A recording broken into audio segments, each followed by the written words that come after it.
What's up, investors? It's the Russian dude. The Russian government took a very questionable decision recently that has significant implications for digital freedom, bureaucratic dynamics, and social impact. Basically, what happened is that they banned the popular communication platform called Discord. I'm sure you guys heard about it. We even have our own small community. By the way, if you wish to join, the link is down below, so it's free, so don't worry.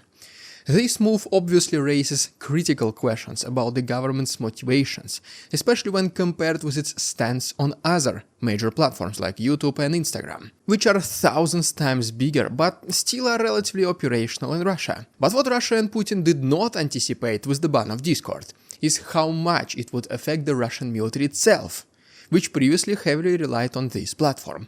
So this ban effectively leaves Russian soldiers blind in Ukraine. Was this a miscalculation by Putin's administration or a deliberate ban? For whatever reason only Putin knows. Let's try figuring this out. At first glance, the Russian government's decision to ban Discord seems illogical with its previous actions against other digital platforms. Unlike YouTube, which is a global powerhouse in entertainment, education and political knowledge, Discord is primarily a communication tool favored by younger demographics for social interaction, gaming, and even community building. YouTube hosts independent media outlets with millions of subscribers, offering content that can influence public opinion and challenge governmental narratives.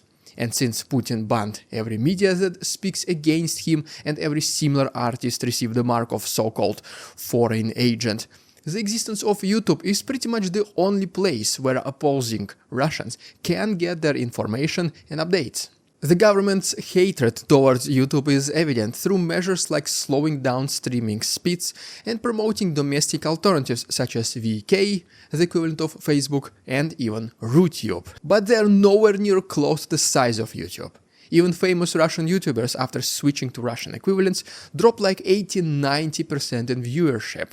People who used to get millions of views are now getting 40–50,000 at best, and even these numbers are pretty questionable, since there is little to no interaction with the content. By the way, let's do a test, guys. Please leave any random comment you want, like this video, subscribe to my channel, while assuming this is relatively interesting videos I'm making for you. And I will compare it to the statistics that Russian bloggers get, and I will try to show you the results in my next video.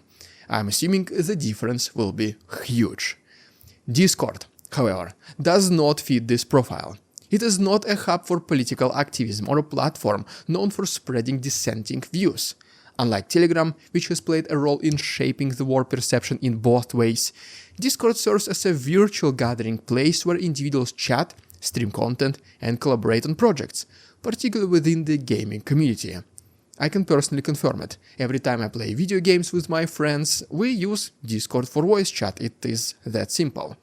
The typical Russian Discord user is under 20 years old, engaging in activities far removed from political engagement or efforts to challenge state authority. This disparity raises a fundamental question. What perceived threat does Discord possess that justifies its prohibition? The ban appears random, especially considering that platforms with a more direct impact on political discourse remain accessible. It mirrors the earlier ban of Instagram, a platform primarily used for lifestyle content, personal branding and business promotion, rather than political activism. The Instagram ban was met with confusion and frustration, obviously, particularly among small business owners and influencers who relied on the platform for their livelihoods. The decision to ban Discord seems to lack a clear rationale, forcing us to investigate deeper into the government's motivations. The consequences of the Discord ban extends far beyond the inconvenience of everyday users. Blocking a major communication platform disrupts the lives of millions, including demographics the government may not have intended to target. Such drastic measures are typically reserved for platforms that pose a significant risk to governmental stability, or spread the content challenging state narratives. In the case of Discord, the perceived risk is minimal, making the ban's rationale even more questionable. And here is the best part of all this circus. One of the most striking unintended consequences is the harmful effect on the Russian Military.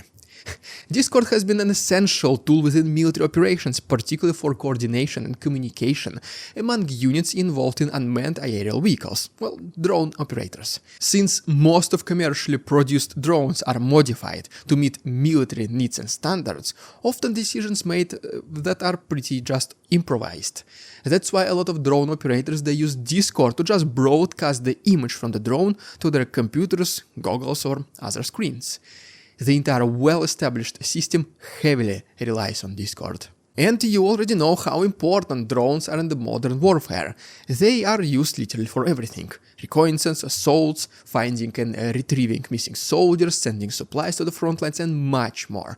And I mean, yeah, sure, they can replace it with some other alternatives, but this will take significant amount of time. Time that Russian military simply does not have. Ukrainians will take advantage of this time, when Russian drones are going to be inferior and almost fly blind. Pro-war bloggers and military personnel also have utilized the platform to share real-time information, strategize, and enhance operational efficiency. Just in general, the internet made militaries to rely less on walkie-talkies, radios, and phones, because information, images, videos can be sent literally in seconds using the internet. The ban created significant backlash from these groups, who argue that the government is undermining its own military capabilities by taking these thoughtless decisions. In his blind rage and hatred towards dissent, Putin is interfering with the very same people who are still ready in some way to protect his power.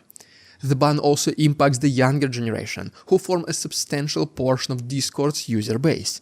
By restricting access, the government risks alienating this demographic, potentially turning them into adults who will be very skeptical about the government, to say the least. Propaganda spends so much time, money and effort fighting for this specific generation. This latex-wearing pants shaman singer, conversations about the important with the elementary school kids, military-themed celebrations and cartoons.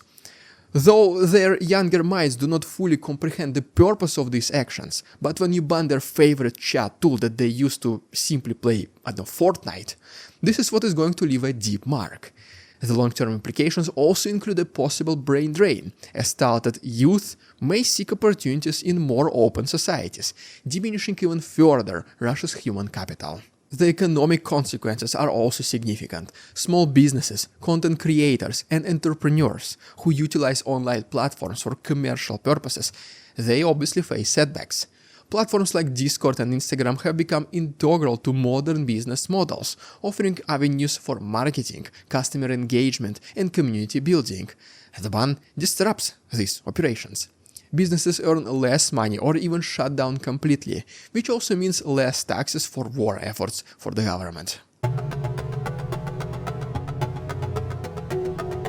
To comprehend the rationale behind the Discord ban, it is essential to examine the nature of authoritarian bureaucracies and their operational logic, if there is any. Such systems often function through compartmentalization.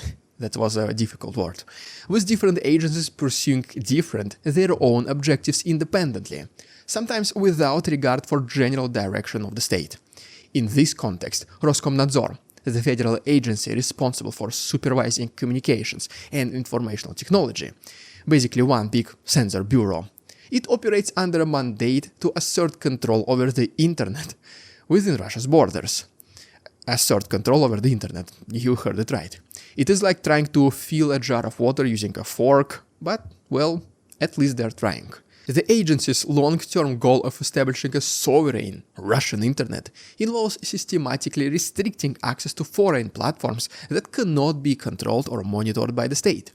This mission is pursued with a focus on measurable outcomes, such as the number of platforms blocked or the degree of internet traffic redirected to domestic services, once again, RuTube or Vkontakte. The success metrics for Roskomnadzor are internally focused and do not necessarily account for external collateral damage. That is why we have the slowdown of YouTube, even though this was also the main source for the propagandists as well.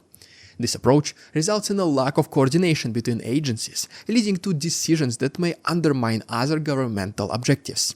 The military's reliance on Discord is a perfect example. While Roskomnadzor moves to tighten internet control, it also inevitably interferes with military operations that depend on the platform for effective communication. The absence of interagency communication means such conflicts of interest are neither identified nor mitigated before policies are already implemented. This bureaucratic disconnect extends to the broader governance model. Authoritarian systems often prioritize the preservation of power and control over efficiency and responsiveness. Decisions are made based on immediate objectives or directives from higher government representatives, without proper analysis of potential consequences. This can lead to policies that are counterintuitive or even self-defeating. And at this point, we're not just talking about online platforms only. All this applies to different departments and branches of the Russian government as well. In the end, the ultimate goal for Putin is to have a say in an opinion in every decision that Russia makes. So instead of focusing on particular president-related issues, he tries to juggle hundreds of problems at the same time. As a result, most of his decisions are rather intuitive and power protection oriented, rather than actual good and beneficial decisions. The paradox lies in the fact that while the government seeks to consolidate control through censorship, these actions may ultimately weaken its authority. The extensive censorship efforts may incite the very dissent and unrest the government aims to prevent. By disrupting platforms that citizens rely on for communication, entertainment, and businesses, the government risks alienating large segments of the population. The more things you restrict, the more rebellious people become, looking for more and more alternatives and ways to avoid these restrictions. This is just the human nature of most people to not comply with unreasonably demanding authorities. The overreach in censorship efforts has other, less obvious consequences for governmental legitimacy and societal trust. Labeling popular platforms as extremists dilutes the seriousness of such classifications. If you make Instagram, Facebook, WhatsApp, Discord, YouTube, Google look like platforms used by terrorists, then when an actual shady platform emerges in popularity, banning it will not have the same effect anymore. Instead, this will be perceived as some sort of dark marketing, making people who never heard about this platform to be actually curious. What is this all about, and why it got banned? The widespread inconvenience drives users to adopt technologies such as VPNs, which grants access to the full spectrum of prohibited content. This, in return, adds even more work to Roskomnadzor, trying to ban all the possible VPNs as well. And by focusing so much of their efforts doing these minor tasks, the government might miss some actual threats. The perfect military analogy here will be the use of multiple cheap drones to overwhelm the enemy's air defense systems, and then send an actual missile which will be missed by the raiders, allowing it to strike successfully and pretty effectively. Another interesting consequence is that by prohibiting so many things that regular people use daily, the government actually trains people to bypass these restrictions.